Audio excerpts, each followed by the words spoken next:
Bonsoir à toutes et à tous et bienvenue dans cette nouvelle édition du journal 19h. Merci de nous rejoindre. Ce soir, nous serons accompagnés de Rifa et Saïd Amidouni. Bonsoir. Bonsoir, membre, voilà. Membre donc de l'association ASCOMA, Association des consommateurs de Mayotte. Nous reviendrons avec vous sur l'actualité. Ce sera juste après les titres de la journée.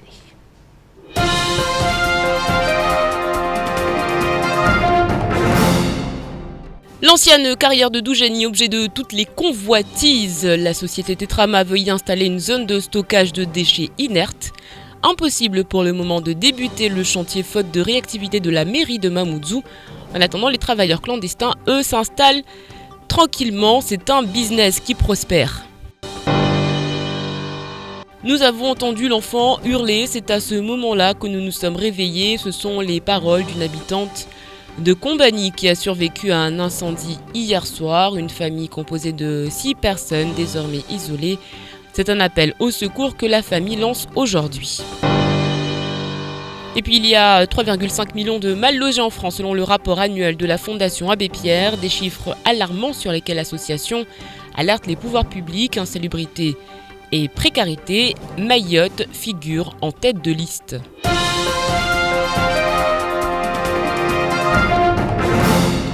C'est une famille de Combani qui a aujourd'hui tout perdu.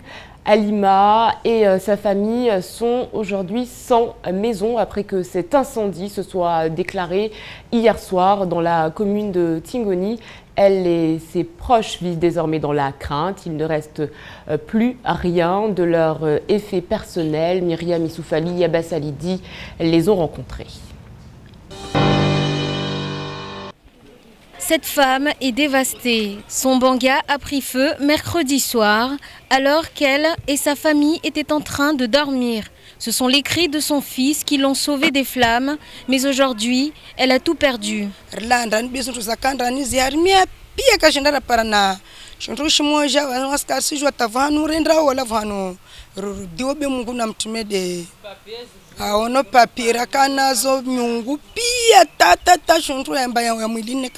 Six personnes logées dans cette case en tôle. La victime a déclaré qu'un problème électrique naît à l'origine de cet incendie. Les voisins, eux, sont sous le choc. Lorsque je me suis rendu sur le lieu, j'étais vraiment abasourdi. Au moment où j'ai vu la famille pleurer et les voisins et voisines, c'est-à-dire tout le monde partageait l'émotion. Incendie, problème électrique, infiltration, les conditions de sécurité dans ces logements ne sont pas réunies. La population lance un appel d'aide aux autorités. Les autorités ont déjà pris certaines des mesures de sécurité, comme l'obligation d'ici le 8 mars d'installer un détecteur de fumée dans toutes les habitations. Reste à savoir si elle sera appliquée, surtout dans ces habitations de fortune.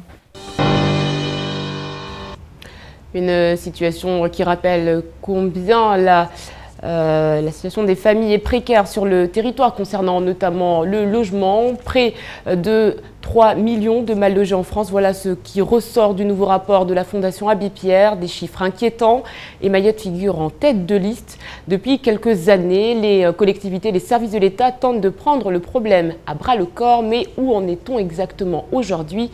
Camille Leca fait le point pour nous. Case en tôle ou abri de fortune, un tiers des 53 000 résidences principales recensées par l'INSEE en 2012 rentrerait dans la triste catégorie du mal logement. Un terme qui recouvre plusieurs réalités. Olivier Monségu de l'ADEAL nous a apporté des explications. Le mal logement, c'est aussi toutes les situations sociales, de précarité sociale. Donc il va y avoir des notions d'habitat indigne qui sont liées peut-être à l'habitat précaire, mais peut-être pas, qui sont liées surtout à l'absence d'équipement, de confort de base, par exemple l'absence d'eau potable ou l'absence de sanitaire. Ça peut être aussi des situations de suroccupation. Quand on est à 10 dans 20 mètres carrés, ça reste de l'indignité. Les communes peuvent ponctuellement mener des opérations dans des zones appelées zones de résorption de l'habitat insalubre. Sur l'île, 80 projets sont en cours, comme la réhabilitation d'un quartier d'habitation insalubre à Dzoumogné ou encore une partie du plan de rénovation urbaine de Mgombani. Des projets menés en partenariat avec l'État. On peut dire qu'il y a eu des opérations sur tous les villages de Mayotte, certaines terminées, d'autres en cours. C'est des opérations où la maîtrise d'ouvrage est confiée à la mairie, mais où l'État soutient assez largement au niveau financier, parce qu'à un moment donné, de toute manière, il n'y avait pas encore les taxes qui permettaient aux mairies de porter complètement seul ce type d'opération très coûteuse. Mais l'État soutient aussi, et la DEAL en particulier, au niveau méthodologique, au niveau technique, avec une assistance à la maîtrise d'ouvrage des mairies. Pour mettre en place un travail de collaboration systématique allant du diagnostic à la phase d'opération concrète, la DEAL travaille aujourd'hui sur l'adoption d'un plan de lutte contre l'habitat indigne. Bandraboua, Chirongui, Sada, Bandrélé et Mtsamboro font déjà partie du processus. D'ici fin 2015, les 17 communes de l'île devraient toutes être engagées. Alors même si le combat contre le mal-logement peut paraître long à Mayotte, il semble bien qu'il avance.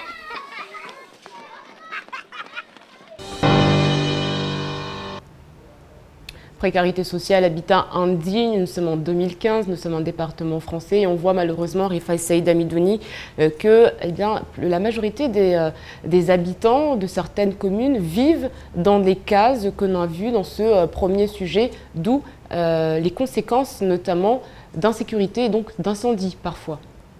Oui, en effet. Mais bon, c'est des choses qu'on peut éviter. Maintenant, la DEAL y travaille, mais ça fait combien? Ça fait 10 ans que la DEAL travaille, mais c'est sans résultat. Donc maintenant, est-ce que ce ne sont pas les élus qui doivent prendre responsabilité? Mais une chose est sûre, c'est que ça travaille, mais il n'y a pas de résultat. D'où nécessité qu'il y ait une discussion autour de ces problématiques réelles, et de façon à ce qu'on puisse aller de l'avant. On ne peut pas aujourd'hui se dire oui, on travaille à Bandraboua, à Sada et autres, mais les résultats, 0 plus 0 égale à 0. Est-ce que ces familles qui parfois se retrouvent en difficulté dans ce genre de sinistre ont un interlocuteur face à eux que peut-être l'association des consommateurs? Vous savez, l'association des consommateurs n'est pas substituée au service de l'État. Je veux dire, il y a des services faits pour ça. Malheureusement, ces familles, ils font peut-être la demande ou peut-être pas, ils sont peut-être en situation irrégulière et donc n'y ont pas droit. Mais une chose est sûre, c'est que rien n'est fait jusqu'à maintenant. Nous, on ne peut que déplorer, voir la situation, que c'est quand même grave. Toutes les bangas à tôle, je pense sincèrement qu'on devrait tous les enlever et à partir de là, les solutions pourraient être trouvées. Alors, on a vu dans le sujet qu'il y avait également cette question de détecteur de fumée qui sera donc mise en place de manière obligatoire à partir du mois de mars. Bonne ou mauvaise idée selon vous? Ah, vous savez, c'est toujours une bonne idée d'innover, de mettre quelque chose pour la sécurité des consommateurs et des usagers. C'est une bonne chose. Maintenant, dans les bangas, oui, mais bon, c'est quand même, ça reste quand même des maisons à risque. Donc, moi, je pense sincèrement qu'il faudra enlever tous les bangas et construire des logements dignes, parce que jusqu'à maintenant, la politique de l'État à Mayotte, c'est la location. En fait, les gens ont construit des maisons pour louer et non pour accès à la propriété. Et donc, ce n'est pas compatible avec nos coutumes, avec nos mœurs, ou ainsi de suite. Donc, ils ont tout faux. Il va falloir qu'on en rediscute. Je parle avec les élus pour qu'on puisse mettre en avant le fait que les Mahorais veulent être propriétaires et non locataires. Autre situation catastrophique, la carrière de Doujani qui est amenée à disparaître. Une zone de stockage de déchets inertes doit normalement faire son apparition, mais les choses traînent. Ils sont de plus en plus nombreux en attendant à s'installer, à l'instar des carriers travaillant sur le secteur de manière tout à fait illégale. La zone est de plus en plus accidentée et les sentiers sinueux et dangereux alertent les habitants. Les images sont signées à Bassaliti. Ce sont des hommes, parfois suspendus à plus de 2 mètres du sol, qui prennent des risques considérables. Sans sécurité, sans casque, sans filet, les accidents sont très fréquents. Ainsi, sans le savoir, l'État a créé à Doujani un vaste chantier dissimulé. Des entreprises du BTP s'approvisionnent ici pour alimenter leur chantier. Une situation dangereuse pour les ouvriers, mais également pour les habitants de la zone. Les va-et-vient des camions inquiètent.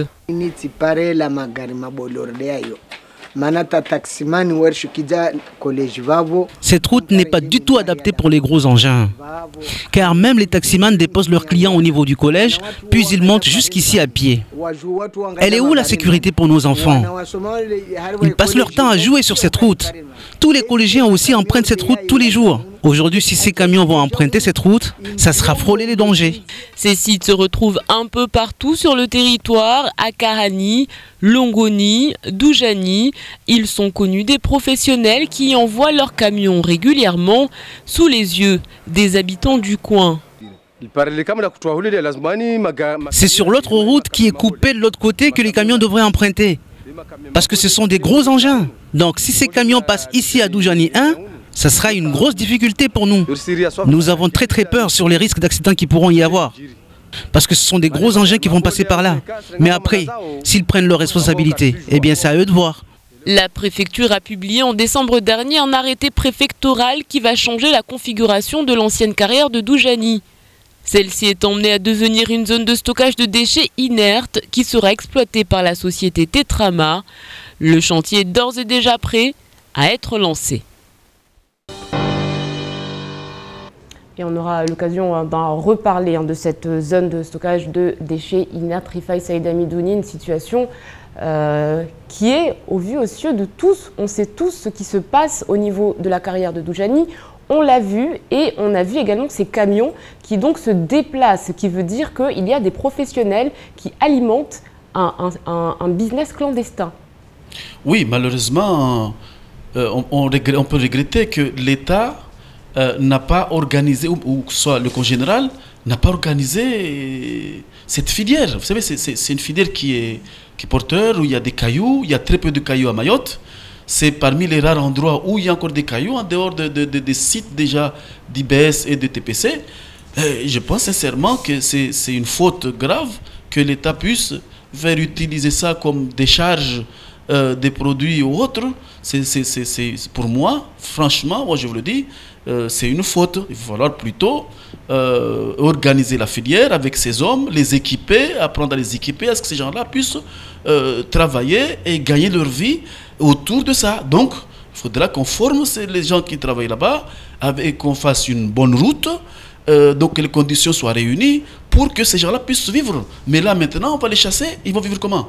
Donc là aussi, je pense que c'est quand même irresponsable de la part de certains pouvoirs publics qui sont de passage à Mayotte, mais qui ne restent pas là. Donc qui malheureusement, voilà, nous on est là, on voit, on vit, mais eux ils ne seront plus là dans 2 ans. C'est ça ce qui est malheureux. On en reparlera, je rappelle, de cette carrière de Doujani, mais on parle maintenant de l'attractivité du territoire. On en parle décidément beaucoup cette semaine, mais après les nombreuses agressions et les cambriolages subis sur le territoire, la question de rendre Mayotte attractive se pose, favoriser la qualité de vie pour le bien-être de la population, attirer des cadres sur le territoire. Malgré tous les atouts dont dispose l'île Lagon, elle se retrouve confrontée aujourd'hui à un désert de personnel qualifié dans tous les secteurs publics. Reportage de Shakila Issouf et Leslie Vimonet. Un des plus grands lagons du monde, de belles plages, des vues à couper le souffle, de la cuisine traditionnelle. Mayotte a beaucoup d'atouts, pourtant l'île souffre d'une mauvaise réputation qui ternit son attractivité.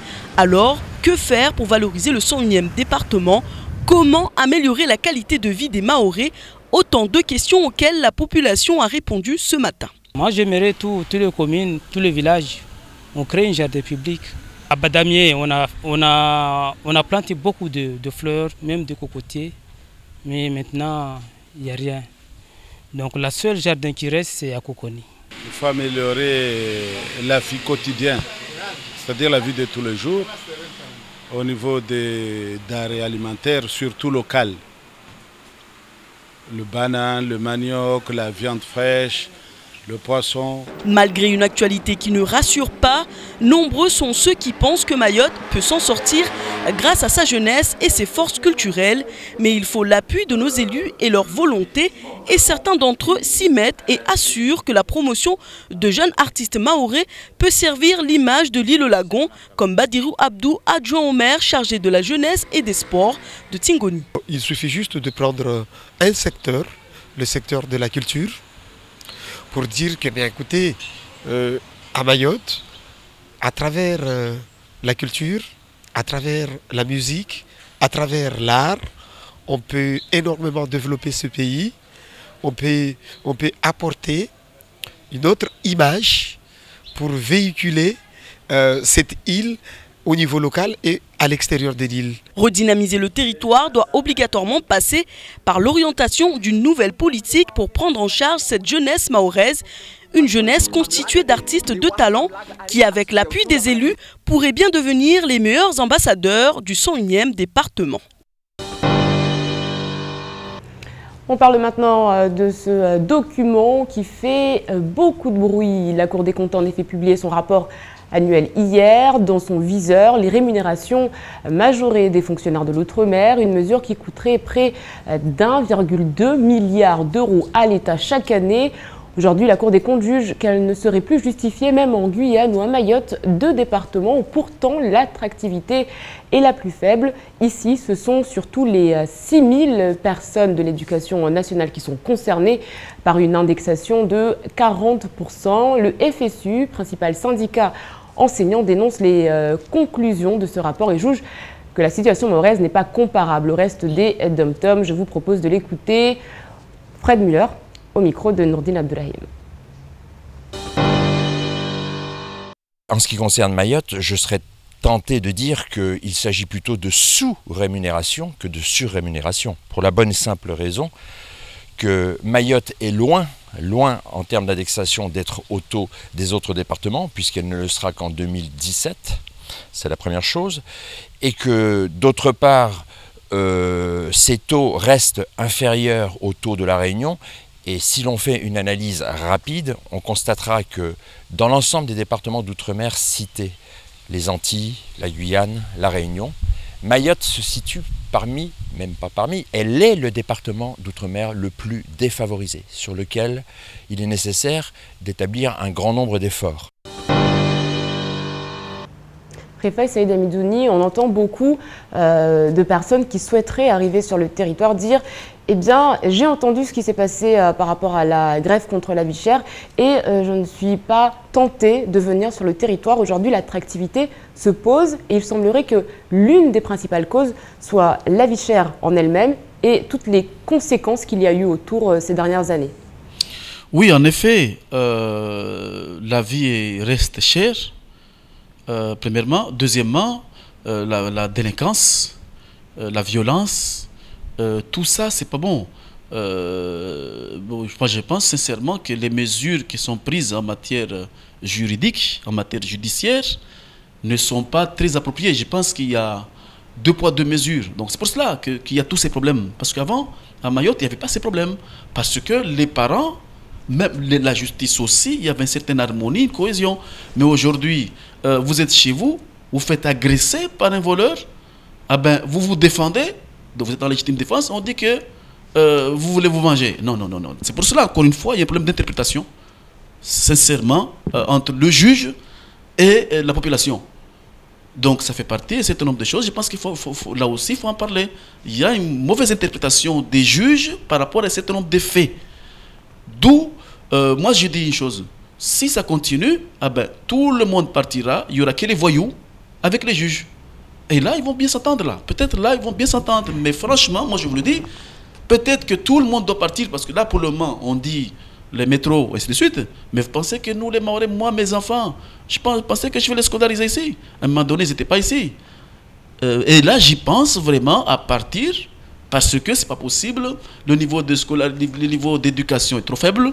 Le niveau, comment dirais-je, la sécurité, il n'y a pas de sécurité, et autres, et autres, et autres. Donc, ça ne vaut pas le coup de venir ici, pas seulement sur le plan financier, mais sur les autres points. Vous parlez de juges, on peut parler de justice. Les hommes naissent libres et égaux et c'est la dernière fois qu'ils le sont. Cette célèbre phrase attribuée à Abraham Lincoln est selon le nouveau président du tribunal de grande instance la citation qui le définit le mieux. Pour Laurent Sabatier, l'égalité des droits se proclame. Encore faut-il que ces droits soient effectifs. Il appartient donc à la justice d'y veiller, indique-t-il. Le magistrat est arrivé mardi sur le territoire. Il a accepté de nous rencontrer pour nous livrer ses premières impressions après 48 heures passées à Mayotte. Les difficultés, il les connaît, mais le nouveau président du tribunal de grande instance de Mamoudzou veut souligner les avancées mises en place pour le bon fonctionnement de la justice. Le chantier de la 3e tranche du tribunal a bel et bien débuté et surtout, il y a l'arrivée prochaine de nouveaux greffiers sur le territoire. La 3e semaine de janvier, j'étais place Vendôme où j'ai rencontré les responsables de la direction des services judiciaires ainsi que des sous-directions dédiées de ressources humaines et de moyens matériels qui ont pris des engagements de doter la juridiction de Mayotte, la juridiction du tribunal de grande instance de Mamoudzou, de moyens matériels et humains correspondant aux besoins de justice qui s'expriment ici. Je suis là-dessus parfaitement rassuré. Adepte des figures de style, amoureux des langues, le magistrat nous avoue avoir acheté un petit guide afin de se familiariser avec le shimaoré. Une démarche d'apprentissage qu'il avait déjà effectuée lors de sa prise de fonction en Guadeloupe, où il est resté 5 ans. Laurent Sabatier a également exercé en Corse et plus récemment à Toulon. Fort de son expérience, il se dit confiant quant à l'avenir du tout jeune département. Questionné sur cette tendance à vouloir se faire justice soi-même, sa réponse est très claire. Le procureur de la République l'a nécessairement rappelé qu'il n'est pas souhaitable que les personnes se fassent justice elles-mêmes puisque la réponse apportée parfois à un acte donné est bien souvent disproportionnée sous le coup de l'émotion. La justice est avant tout une institution, certes, elle reste humaine et elle se doit d'être raisonnable et elle a pour vocation première de réguler les conflits et donc de répondre aux besoins de justice de manière tout à fait rationnelle et non pas sous le coup d'une émotion parfois même manipulée. C'est lors de l'audience solennelle de rentrée du tribunal de grande instance de Mamoudzou qu'il sera procédé à l'installation de Laurent Sabatier. Une installation qui aura lieu dans 12 jours. En attendant, le nouveau président du tribunal de grande instance doit encore partir à la rencontre de tous les acteurs du monde judiciaire. Des rendez-vous avec les représentants des institutions du territoire sont également prévus. Vous avez un commentaire à faire, Rifai Saïd Amidouni? Non, mais bon, il vient d'arriver. Je lui souhaite bon courage et bienvenue. Allez, nous, dans quelques instants, on s'intéressera à un fléau qui sévit sur le territoire. En attendant, il est l'heure pour nous de faire le point sur l'actualité en bref dans votre journal.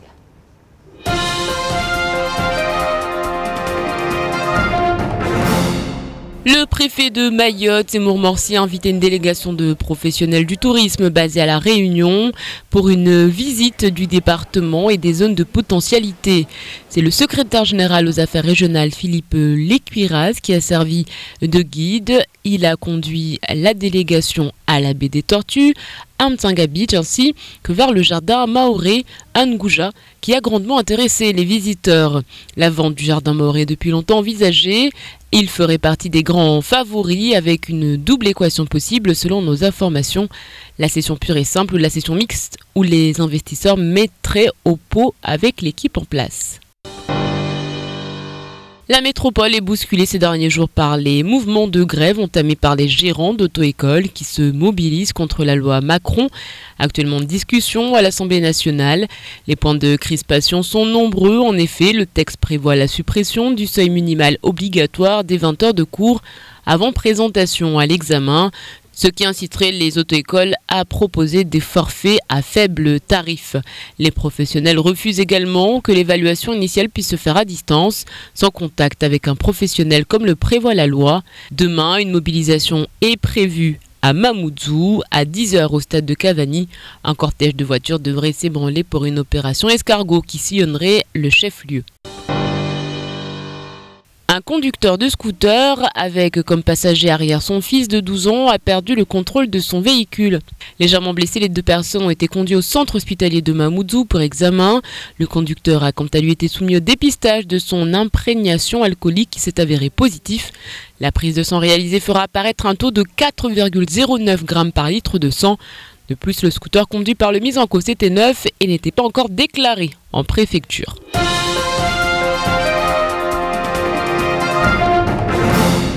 Réfa Saïd Amidouni, on l'a vu dans les brèves, les auto-écoles Morel seront donc en grève demain, comme ça se passe en métropole, pour protester donc contre la loi Macron. C'est quelque chose qui vous indigne?